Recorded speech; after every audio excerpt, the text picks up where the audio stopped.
So the police show up to meet the flight. But didn't you later admit that it wasn't because she sounded dehydrated, it was because you didn't get a call the night before? No. I was there at the airport, and I just had mentioned to them, can I please have assistance, because I've gotten many problems with him not giving my daughter. He has done this to me too, many times.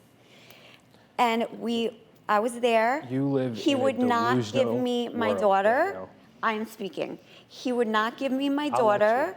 He would not give her back to me. And she sounded like she could barely speak on the phone. I was concerned. And the woman there said, oh, yeah, she could get a rupture in her intestine.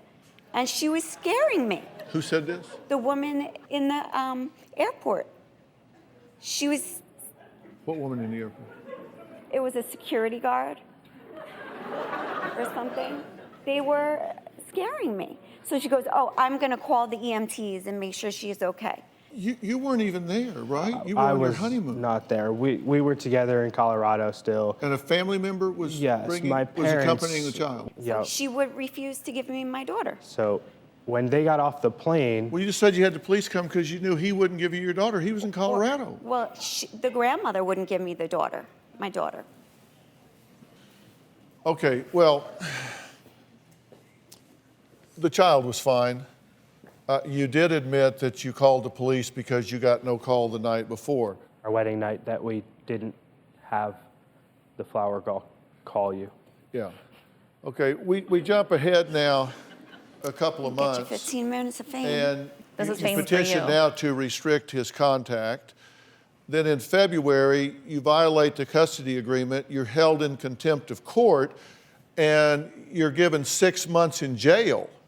It's No. so egregious, you're given 6 months in jail, and they suspend that sentence.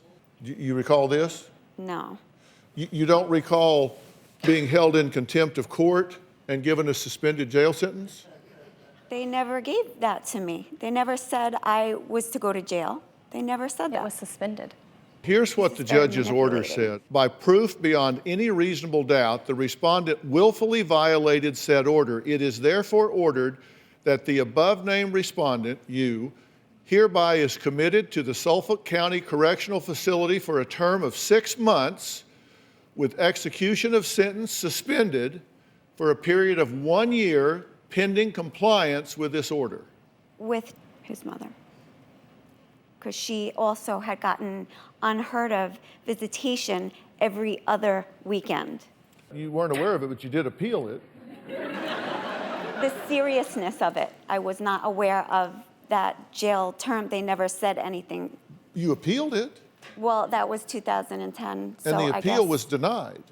Okay, well, I appealed. How can you not be aware of it and appeal it? Wait a second, I don't remember appealing this, You were on your 6th lawyer at because this point. every time he came to town, I had to make sure I had representation, and Well- that judge was very derogatory towards me. But we now go ahead 6 weeks, and you called poison control after Brandon gave your child a sports drink. He had Like given Gatorade? her Powerade. It wasn't just Gatorade, it was Powerade. And I called the pediatrician, and the pediatrician said, well, she could get excessive diarrhea. She can get very sick from that. You should call poison control, giving a little girl Powerade with excessive amounts of vitamin B and other things that are not meant for children. Okay, but I believe a Powerade poison is safe control- for a 4-year-old. poison control said you were safe. You were okay. They said she could get excessive amounts of diarrhea and she can get sick from it and she could die. That is what they told me. Do you have a story or a question for me? Click the link in the description and tell me what in the world is going on.